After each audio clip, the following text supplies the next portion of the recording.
Assalamu alaikum. Welcome to Engineers Academy. Viewers, today we start a new series which is about the design of the RCC structure. तो RCC structure जो भी हैं हम उनकी design सीखेंगे, जैसे column, beam, slab, retaining वाल, shear वाल, bridge, high rise building, water tank etcetera. जितने भी RCC स्ट्रक्चर हैं उनकी हम डिज़ाइन करेंगे वन बाय वन। तो डिज़ाइन स्टार्ट करने से पहले जो है कुछ कंसेप्ट हैं जो हम क्लियर करेंगे। जैसे ये stress strain curve. Stress strain curve क्या होता है कि हम एक ग्राफ बनाते हैं जिसमें वर्टिकल में हम स्ट्रेस को प्लेस करते हैं और हॉरिजॉन्टल में स्ट्रेन को। जैसे जैसे हम स्ट्रेस बढ़ाते जाएंगे तो स्ट्रेन भी जो है वो बढ़ती जाएगी। ठीक है, तो यहाँ पे जो है कुछ इम्पोर्टेंट पॉइंट्स आते हैं, यानी कि स्ट्रेस हम कहाँ से कहाँ तक जब हम स्ट्रेस ले जाते हैं तो क्या पॉइंट आती है, कब उसका फेलियर आता है, कब उसकी अल्टीमेट स्ट्रेंथ होती है। तो इस तरह से कुछ ग्राफ बनता है, यानी कि जो एक्चुअल ग्राफ जो हम बनाते हैं वो कुछ इस तरह का होता है। ये मैंने रफली बनाया हुआ है, पर ऐसे एक्चुअल ग्राफ भी ऐसे ही स्ट्रक्चर का बनता है फेलियर तक। तो कौन कौन सी इंपॉर्टेंट पॉइंट आती है ये मैंने यहाँ पे नोट किए हैं। यानी कि जैसे हम स्ट्रेस बढ़ाते जाएंगे तो स्ट्रेन भी बढ़ती जाएगी। तो ये दोनों जो है डायरेक्टली प्रोपोर्शनल होगी। कब तक? एक प्रोपोर्शनलिटी पॉइंट तक, यानी कि लिमिट ऑफ प्रोपोर्शनलिटी हम उसको बोलते हैं, जब तक ये दोनों डायरेक्टली प्रोपोर्शनल हो। ठीक है, और उसके बाद जो है इलास्टिक रेंज आ जाती है, यानी कि इस इलास्टिक रेंज तक जितना भी हम स्ट्रेस लगाएंगे अगर हम उसको रिमूव कर देंगे तो ये ओरिजिनल शेप में वापस स्ट्रक्चर हो जाएगा।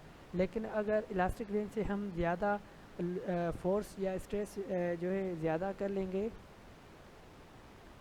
तो जो है वो बीम जो है उसमें परमानेंट डिफॉर्मेशन आ जाएंगी और वो जो है वो फिर ओरिजिनल शेप में वापस नहीं आएगा। तो ये मैंने पॉइंट्स यहाँ पे नोट किए हैं, यानी कि ओ से ए तक जो पॉइंट है इसको हम लिमिट ऑफ प्रोपोर्शनलिटी बोलते हैं। ओ से बी तक जो पॉइंट है हम इसको इलास्टिक रेंज बोलते हैं। ओ से सी जो है वो अपर यील्ड पॉइंट होता है और ओ से डी जो है लोअर यील्ड पॉइंट होता है। ओ से ई इसकी अल्टीमेट स्ट्रेस या स्ट्रेन होती है, और फिर जब उससे भी ज़्यादा हम फोर्स को लगाते जाएंगे तो फिर वो नेकिंग उसमें आ जाएगी और वो आगे फेल हो जाएगा। ठीक है, तो इस तरह से ये स्ट्रेस और स्ट्रेन कर्व बनता है। तो आगे अब जो नेक्स्ट कंसेप्ट है वो है stress distribution block. Stress distribution block जो है ये बहुत ही इम्पोर्टेंट है, क्योंकि इसी से ही जो है सारी डिज़ाइन जो है वो बेस्ड है। ठीक है, तो इसमें क्या होता है, ये एक अगर हम ये एक सेक्शन ले रहे हैं, यानी कि ये अगर बीम का या कॉलम का सेक्शन है तो इस तरह से ये इस सेक्शन की ये जो है इसकी डेप्थ होती है, ये इसकी विड्थ होती है, ये इसका न्यूट्रल एक्सिस होता है जो इसके अगर ये रेक्टेंगल है तो इसके सेंटर पे होगा। तो ये न्यूट्रल एक्सिस है, और जो डेप्थ है न्यूट्रल एक्सिस की जो डेप्थ होती है उसको हम सी से डिनोट करते हैं। और आगे जो है ये हमने जो है वो स्ट्रेन का डायग्राम बनाया है। स्ट्रेन का जो डायग्राम बनेगा वो ऐसे दो ट्रायंगल्स बनेगी, यानी कि जो ऊपर वाला जो होता है, ऊपर जो बीम का जो ऊपर वाला हिस्सा होता है उसमें कंप्रेशन जोन बनता है, इस डायरेक्शन में ये बनेगा। और नीचे वाला जो है वो वहाँ पे जो है टेंसाइल फोर्स लगती है, यानी कि ये टेंसाइल जोन बनेगा। तो ये स्ट्रेस यहाँ पे टेंसाइल की FY/ES हम फाइंड करते हैं, और जो कंप्रेशन की मैक्सिमम स्ट्रेन होती है वो कांस्टेंट होती है 0.003। तो ये जो ग्राफ है ये किसको शो कर रहा है? स्ट्रेन को। अब ये स्ट्रेस का जो है ब्लॉक बन रहा है, यानी कि स्ट्रेस जो है नीचे ये टेंसाइल स्ट्रेस होती है, ऊपर कंप्रेशन होती है। तो कंप्रेशन जो है वो इस पैराबोलिक शेप में बन रही है, और ये इस यहाँ पे जो लोड लगेगा वो कंप्रेशन फोर्स होगा और नीचे जो है टेंसाइल फोर्स होगा। ठीक है, तो ये पैराबोलिक शेप जो बन रही है इसमें जो कैलकुलेशन जो है वो थोड़ी डिफ़िकल्ट थी। तो एक साइंटिस्ट था, यानी कि एक विटनीस था, जिसने जो है इस प्रॉब्लम को भी हल कर लिया। उसने क्या किया कि ये सेक्शन को, ये स्ट्रेन तो ट्रायंगल बन रही थी इजीली, उसको तो हम फाइंड कर रहे थे, पर ये जो स्ट्रेस है इसमें थोड़ा प्रॉब्लम था, ये कि ये एक पैराबोलिक शेप बन रहा था।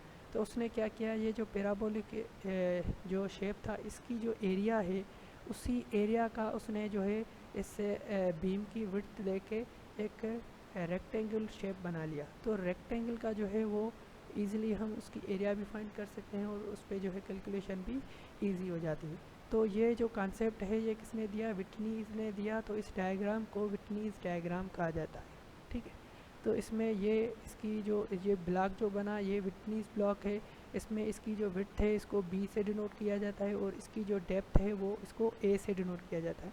ए से क्यों कहा जाता है, क्योंकि ये जो न्यूट्रल एक्सिस है जिसको सी से हम डिनोट कर रहे थे, तो जब ये पैराबोलिक से इसने रेक्टेंगल बनाया तो ये इसकी एरिया जो थी वो इसमें कंप्लीट नहीं आ रही थी, तो ये थोड़ा ऊपर हो गया, तो इसका जो न्यूट्रल एक्सिस था उससे जो गैप बन गया, तो इसकी डेप्थ जो है वो सी से इक्वल नहीं होगी, तो उसने उसको ए से डिनोट कर दिया। और इसका जो सेंटर पे जो लोड लग रहा था वो कितना डिस्टेंस पे लगेगा, a/2, ठीक है।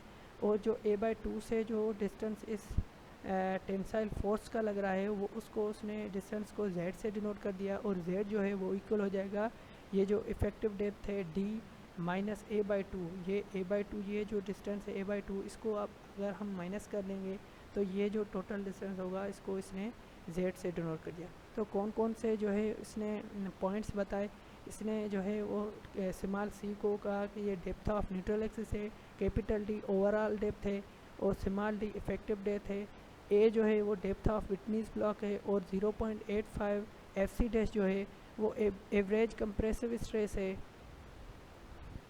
FC डैश जो है वो कंप्रेसिव स्ट्रेस है और जो FI है वो यील्ड स्ट्रेस है, ठीक है। ये सारे टर्म्स जो हैं ये आगे हम फार्मूलाज में यूज़ करेंगे, तो इनको सारों को आप मेमोराइज कर लें। अब इसकी इक्वेशन पे आते हैं, तो कौन कौन सी इक्वेशन बनी। देखिए अगर केस है, अगर यहाँ पे जो कंप्रेशन जो स्ट्रेसेस या फोर्स लग रही है अगर वो इक्वल हो टेंसाइल के, तो हम इनकी इक्वेशन बनाएंगे। तो इस तरह ये टेंसाइल फोर्स है वो इसके इक्वल है area into average FC dash यानी कंप्रेसिव स्ट्रेस, और जो टेंसाइल फोर्स है वो क्या होगा एरिया ऑफ स्टील इनटू जो यील्ड स्ट्रेस है। तो इनको जब हम इक्वल हमने इनको दोनों को अगर केस में इक्वल किया है तो इनका जो ए का फार्मूला है वो ये बन जाएगा।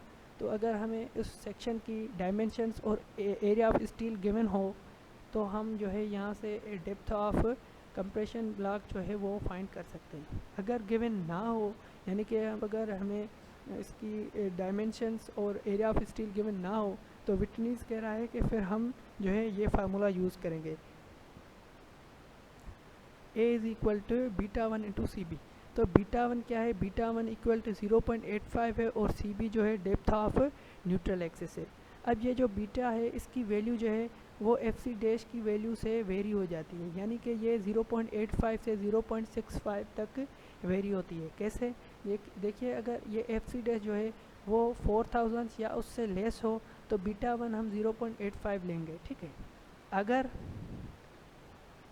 अगर ये FC डैश जो है वो 4000 से ग्रेटर हो तो इसका ये फार्मूला है कि अगर ये 1000 से ज़्यादा हो 4000 से तो बीटा जो है 0.05 हम जो है वो रिड्यूस करेंगे 0.85 से, यानी 5000 होगी तो 0.05 जब 85 से आप माइनस करेंगे तो ये बन जाएगी 0.08, ठीक है, सॉरी 0.8।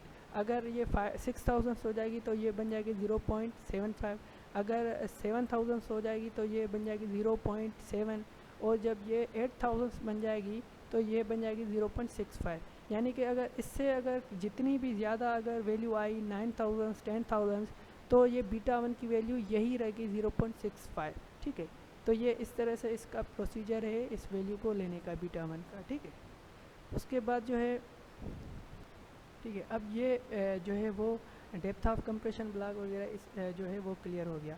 उसके बाद जो है स्टील रेशो आ जाती है। देखिए स्टील रेशो जो है वो क्या होता है, इसको हम रो से डिनोट करते हैं और वो इक्वल होता है area of steel divided by area of whole cross section, यानी कि जो क्रॉस सेक्शन है पूरा बीम का उसकी एरिया जो स्टील की एरिया है उसको हम होल सेक्शन की एरिया से डिवाइड करेंगे तो हमें स्टील रेशो मिलेगा, ठीक है। तो मिनिमम स्टील रेशो हम कितना फाइंड यूज़ कर सकते हैं, वो 200/FI, और मैक्सिमम जो है वो जो बैलेंस स्टील रेशो है उसका 75% हम जब लेंगे तो वो मैक्सिमम होगा, और बैलेंस जो स्टील रेशो होता है बैलेंस सेक्शन के लिए वो इस फार्मूला से हम जो है वो कैलकुलेट करते हैं, ठीक है। ये फार्मूला मैंने लिखा हुआ। तो व्यूवर्स आई होप आपको ये सारा कुछ क्लियर हो गया होगा। अब जो है हम नेक्स्ट वीडियो में यहाँ से जो है वो कंटिन्यू करेंगे।